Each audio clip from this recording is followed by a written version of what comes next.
Hello વિદ્યાર્થી મિત્રો, સ્વાગત છે તમારું મારા નવા વિડીયોમાં। 5 યુનિટમાં રીડ 1 સુધી આપણે શીખી ગયા છે। આજે યુનિટ 5 નું રીડ 2 પોયમ છે એ શીખવા જઈ રહ્યા છે। રિવિઝન કરતા રહો છો ને? જો વિડીયો ના સમજાય તો 2 વાર જુઓ, 2 વાર સમજો તો તમને ચોક્કસથી સમજાઈ જશે।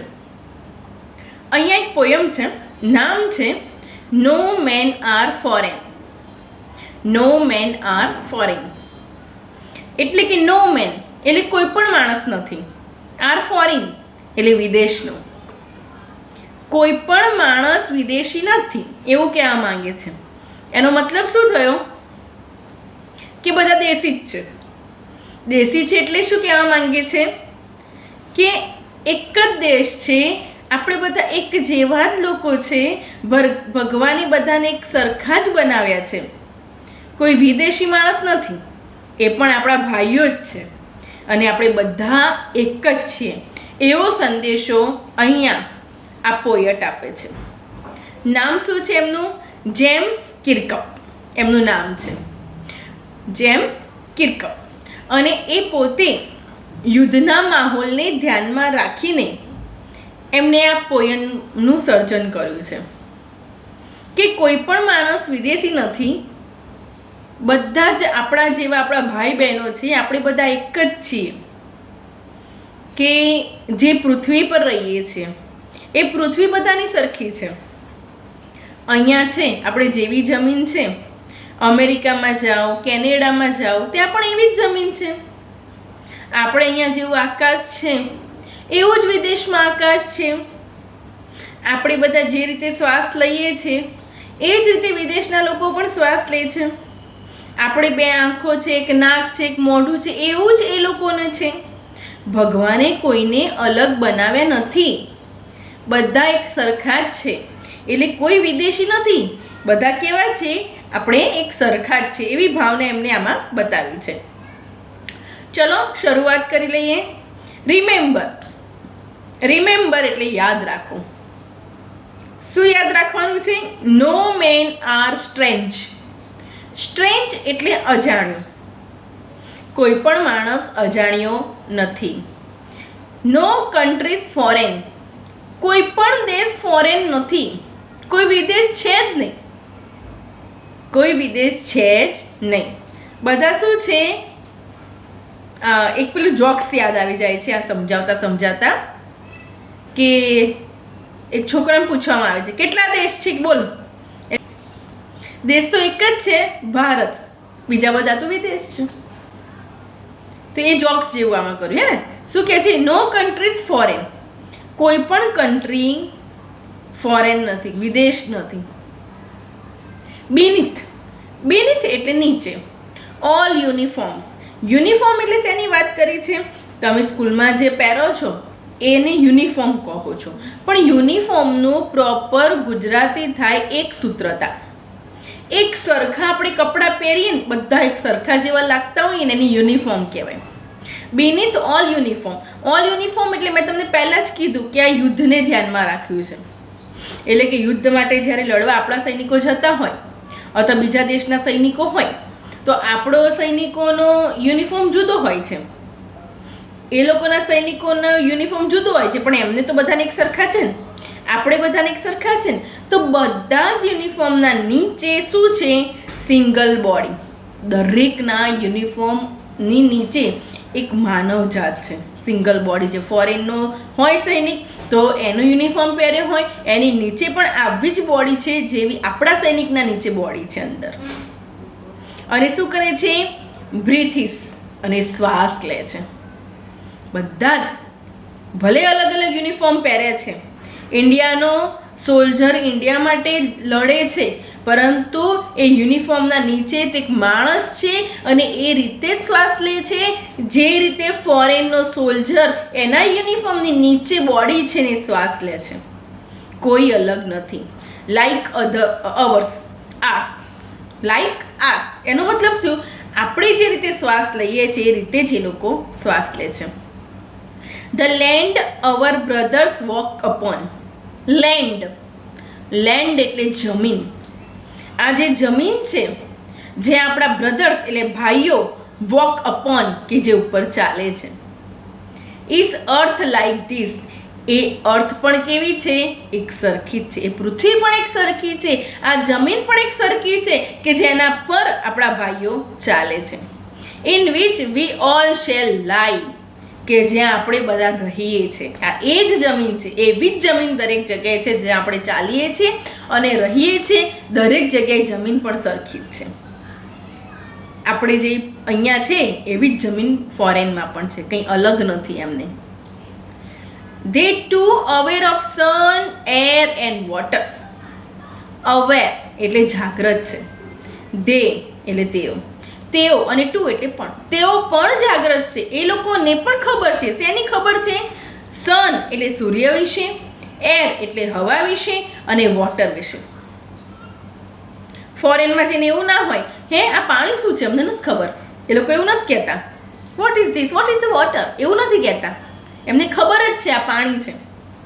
અહીંયા વરસાદ આવે તો પાણી જ પડે, તો ત્યાં પાણી જ પડતું હોય, વરસાદમાં બીજું કંઈ ના પડતું હોય. એટલે એ લોકો પણ જાગૃત છે. શેનાથી જાગૃત છે? સૂર્યથી, હવાથી અને પાણીથી. આપણે અહીંયા અલગ સૂર્ય અને ત્યાં અલગ સૂર્ય ના હોય, બધું સરખું જ હોય. તો એ પણ અવેર છે. Are fed by peaceful harvest, by wars long winter start. Are ફીડનું પાસ્ટ પાર્ટિસિપલ આપ્યું છે ફીડ. ફીડ એટલે ખવડાવવું. આર ફેડ બાય, એ પણ શાંતિપૂર્ણ ખાય છે. શું ખાય છે? હાર્વેસ્ટ એટલે કે આપણે ખેતી કર્યા પછી જે પાક હોય છે, લણણી કરીએ છીએ ને એની વાત કરે છે. તે પણ એવું જ અનાજ શાંતિપૂર્ણ ખાય છે. By war long winter. હવે જે વોર છે ને એને વિન્ટર સાથે સરખાવ્યો છે. પણ કોનો વિન્ટર? ફોરેનનો વિન્ટર. ફોરેનનો વિન્ટર એટલે કેવી રીતે? તો તમને ખ્યાલ હશે કે બીજા દેશોમાં કેવું છે, વિન્ટર બહુ લાંબો હોય છે, આપણા જેવું 2-3 મહિનાનો નથી હોતો.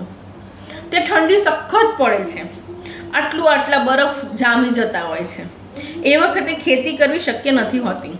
એટલે અહીંયા વિન્ટરને યુદ્ધ સાથે સરખાવ્યું છે કે યુદ્ધની પરિસ્થિતિ થાય જ્યારે, અથવા તો દુકાળની પરિસ્થિતિ હોય, અનાજ પાકે નહીં, ખાવા મળતું ના હોય, તો પણ એવી કપરી પરિસ્થિતિમાં પણ આપણી જેમ જ એ લોકો પણ શાંતિથી જોડે બેસીને જમે છે. એકબીજાને સમજીને એ લોકો જમે છે શાંતિપૂર્વક, એવું કહે છે. Their hands are ours. એમના હેન્ડ્સ પણ કેવા છે? આપણા હાથ જેવા જ છે. એમના હેન્ડમાં 5 આંગળીની જગ્યાએ 6 આંગળી નથી. આપણા હાથ છે ને એવા જ એ લોકોના હાથ છે. And in their lines we read. અને એવા જ હાથ છે જે આપણે આપણા હાથમાં જે વાંચી શકીએ છીએ, લાઇન છે એવા જ એમના હાથ છે. A labour not different from our own. Labour એટલે મજૂરી. આપણા હાથ છે એવા જ એમના હાથ છે, અને આપણે આ હાથથી જેવી લેબર કરીએ છીએ, મજૂરી કરીએ છીએ, કામ કરીએ છીએ ને, એ લોકો પણ એમના હાથથી એવું જ કામ કરે છે ને એવી જ મજૂરી કરે છે. Remember they have eyes like ours that wake એટલે જાગવું. શું છે? રિમેમ્બર, યાદ રાખો. they have eyes, તેમની પણ એવી જ આંખો છે. લાઈક એટલે આપણા જેવી, આર્સ એટલે આપણા જેવી, જે જાગે છે સવારે. આપણે રાત્રે સૂઈ ગયા હોય, સવારે જાગીએ તો આપણી આંખ કેવી ખુલે છે. તો એ જ સિસ્ટમ છે. ભગવાને કંઈ અલગ બનાવી નથી કે લોકો જાગે તેમની આંખ ના ખુલે, અથવા સૂતા હોય તો આંખ ખુલ્લા રાખીને જ આમ સૂતા હોય, એવું નથી. એ લોકો આપણી જેમ જ છે કે સૂઈ જાય, લાખો બંધ થઈ જાય ને સવારે ઉઠે એટલે આંખ ખુલે. એ જ સિસ્ટમ છે. Or sleep and strength that can be won by love. આપણી જેમ જ સ્લીપ કરે છે એટલે સૂઈ જાય છે, આપણી જેમ જ જાગે છે. એન્ડ સ્ટ્રેન્થ એટલે તાકાત છે, ધેટ કેન બી વોન જે જીતી શકાય છે બાય લવ. શું એક દેશ બીજા દેશ ઉપર ચડાઈ કરે? યુક્રેન અને રશિયાની યુદ્ધ જે ચાલે છે, તો શું એ રીતે જીતી જવાય? એ યુદ્ધ કેટલા ટાઈમથી ચાલે છે, કેટલું નુકસાન કર્યું છે, પોતાનો દેશને કેટલા વર્ષો એ પાછા લઈ ગયા છે, એના કરતાં બંને દેશોએ સમજીને કંઈક એનો ઉપાય શોધ્યો હોત તો. યુદ્ધ ઉપાય છે. કેટલા વર્ષો એ બંને પાછા જતા રહે, યુક્રેન અને રશિયા. એના કરતાં કંઈક સંધિ કરી હોત, કંઈક વચ્ચેનો રસ્તો કાઢ્યો હોત અને યુદ્ધ ના કર્યું હોત તો શું લડાઈ કરવાથી એ દેશ તરફ જીતી જવાય? શું કરીશું એ દેશને જીતીને? એ લોકોના બધા માણસોને મારી નાખીને એ લોકોની આખો દેશ આપણે લઈ લઈશું તો શું મળશે આપણને? પછી શું કરશો? એમાં નાચીશું? નહીં. પણ તમારે દેશ જીતવો હોય, એ લોકોને જીતવા હોય તો યુદ્ધથી નહીં, પ્રેમથી જીતાય છે. આમાં વસુદેવ કુટુંબકની વાત કરી છે. યુનિવર્સલ બ્રધરહુડ, વિશ્વ એક કુટુંબ છે, ભાઈઓ છે. પણ એની જગ્યાએ શું થાય છે ખબર છે? આપણે તો આપણા કુટુંબને ટૂંકું કરવા આવીએ છીએ. દેશને તો ભેગા કરવાનું તો ક્યાંય ગયું, કુટુંબને ટૂંકું કરીએ છીએ. ભાઈ ભાઈ વચ્ચે પ્રેમ નથી, એમાં દેશની ક્યાં વાત છે? ચલો આગળ. In every land is common life. Land એટલે જમીન, એવરી લેન્ડ એટલે દરેક જગ્યાએ, દરેક જમીન પર કોમન લાઈફ છે, આપણે જેવી જ લાઈફ છે. એ લોકો પણ સવારે ઉઠે છે, આપણી જેમ દરરોજની જેમ બધી ક્રિયા પૂરી કરે છે, પછી જમવાનું જમતા હશે, અથવા બહાર નોકરી જતા હશે, કે કામ ઉપર જતા હશે, જોબ પર જતા હશે, પાછા આવતા હશે. દરેકની રૂટીન લાઈફ છે, જેવી આપણી લાઈફ છે એવી જ કોમન લાઈફ છે, કોઈની અલગ છે નહીં. That all can recognize and understand. બધા જ સમજે છે, બધા જ એકબીજાને ઓળખે છે, રેકોગ્નાઇઝ અને અન્ડરસ્ટેન્ડ એટલે સમજે છે. ઇન્ડિયામાં તો આપણે એકબીજાને સમજતા જ હોય, પણ માની લો તમે અહીંયાથી કેનેડા કે ક્યાંક પહોંચી ગયા છો અને ત્યાં જઈને તમે એકલા પડી ગયા છો અને તમે રસ્તા પર ઊભા તમને રડો છો, તો એના ફોરેનર હશે ને, એ તમને જોશે ને, તે હસશે નહીં, જોતા કેવો રડે છે એવું નહીં કરે, પણ એમને ખબર પડશે કે આ રડે છે એનો મતલબ એમ કારણ કંઈ તકલીફ છે. ભલે તમે લોકો એકબીજાની ભાષા નથી સમજતા, તમે કહેશો એ નહીં સમજે, એ બોલશે તમે નહીં સમજો, પણ એક આંસુથી તો ખબર પડશે કે આ તકલીફ છે એટલે રડે છે. એ તો સરખું જ છે. તો એ સમજે છે, સમજવાની ભાષા તે સમજશે, ભલે તમારી લેંગ્વેજ નહીં સમજે. લેટ અસ રિમેમ્બર, ચલો આપણે યાદ રાખીએ. લેટ અસ રિમેમ્બર એટલે ચલો યાદ રાખીએ. વેનેવર we are told passive voice છે, જ્યારે આપણને કહેવામાં આવે, શું કહેવામાં આવે? ટુ હેટ અવર બ્રધર્સ, આપણા ભાઈઓને નફરત કરો. જ્યારે કોઈ આપણને એવું શીખવાડે ને, કોઈ આપણને એવું કહે ને, શું કે આપણા જ ભાઈઓને નફરત કરો, it is our self that we shall. એ શું થશે ખબર છે? જ્યારે કોઈ આપણને એવું કહેશે કે આપણા ભાઈઓ નફરત કરો, ત્યારે આપણે શું કરશું? આપણી જાતને જ નફરત કરીશું. કેમ? તમે બીજાને પ્રેમ નથી આપતા, તેનો મતલબ એવો છે કે તમને પણ પ્રેમ નથી જ મળવાનો, તમને પણ પ્રેમ નથી. તમે કોઈને તરફ ઈર્ષ્યા કરો છો તો તમારું પણ સારું નથી જ થવાનું. એટલે કે તમે બીજાને પ્રેમ નથી આપતા, નફરત કરો છો તો તમે તમારું જ નુકસાન કરો છો, એવું અહીંયા કહેવા માંગે છે. ધેટ વી શેલ ડિસ્પોઝેસ, બેટ્રે અને કન્ડેમ. આ ત્રણ શબ્દો અહીંયા આપે છે, સમજી લેજો. બેટ્રે એટલે કે દગો કરવો, ત્યારે તમે તમારી જાત સાથે જ દગો કરો છો. કન્ડેમ એટલે કે નિંદા કરી, તમે બીજાની નિંદા નથી કરતા, તમે પોતે પોતાની જ નિંદા કરો છો. કે જ્યારે તમને એવું કહેવામાં આવે, માની લો, અને ડિસ્પોઝેસ એટલે કે પોતાની જાતને જ તમે નીચી બતાવો છો, પોતે જ પોતાની નજરમાં નીચા ઉતરી ગયા છો.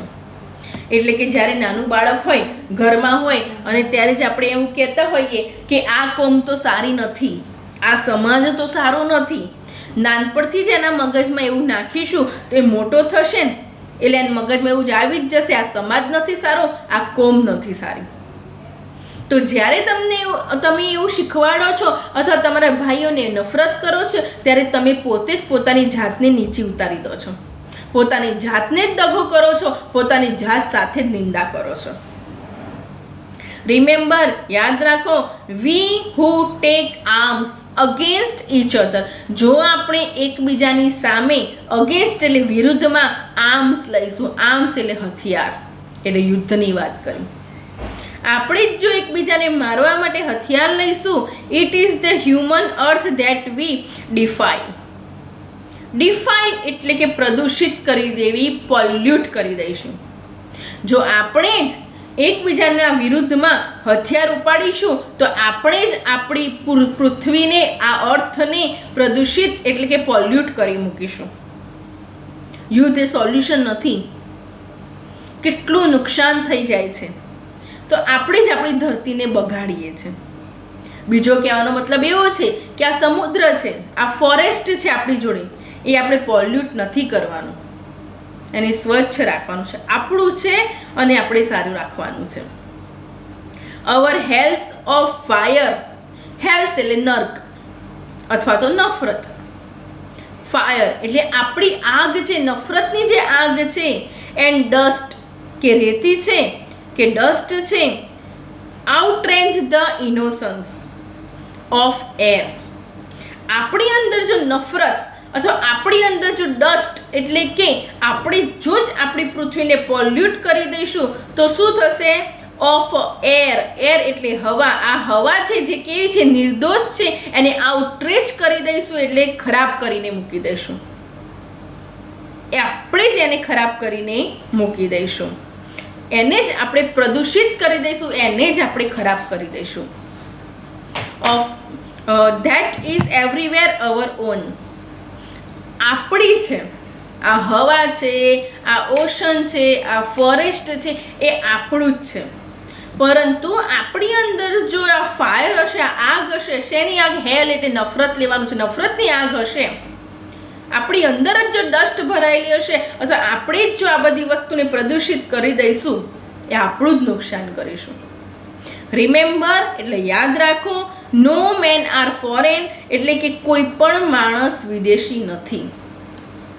કોઈ માણસ વિદેશી નથી, બધા જ દેશી આપણા જેવા માણસ છે. તમે કોઈ પણ જગ્યાએ વિશ્વના ખૂણામાં જતા રહો, દુનિયાના ખૂણામાં જતા રહો, તો કોઈને બે નાક નથી, કોઈને ચાર આંખો નથી, બધા એક સરખા જ છીએ આપણે. એન્ડ નો કન્ટ્રી સ્ટ્રેન્જ, અને કોઈ પણ કન્ટ્રી સ્ટ્રેન્જ નથી, અલગ નથી આપણા કરતાં. બધી જ કન્ટ્રી આપણા જેવી છે, ત્યાં રહેતા માણસો પણ આપણા જેવા જ છે. ભગવાને બધાને એક સરખા જ બનાવ્યા છે. બધા જ નાકથી શ્વાસ લે છે, શ્વાસ નળીમાં જાય છે, ફેફસામાં જાય છે. દરેકની એક સિસ્ટમ છે, કોઈની અલગ સિસ્ટમ નથી. દરેકને જમવા જોઈએ છે, દરેક કામ કરે છે, દરેક મહેનત કરે છે, દરેક એકબીજાને સમજે છે.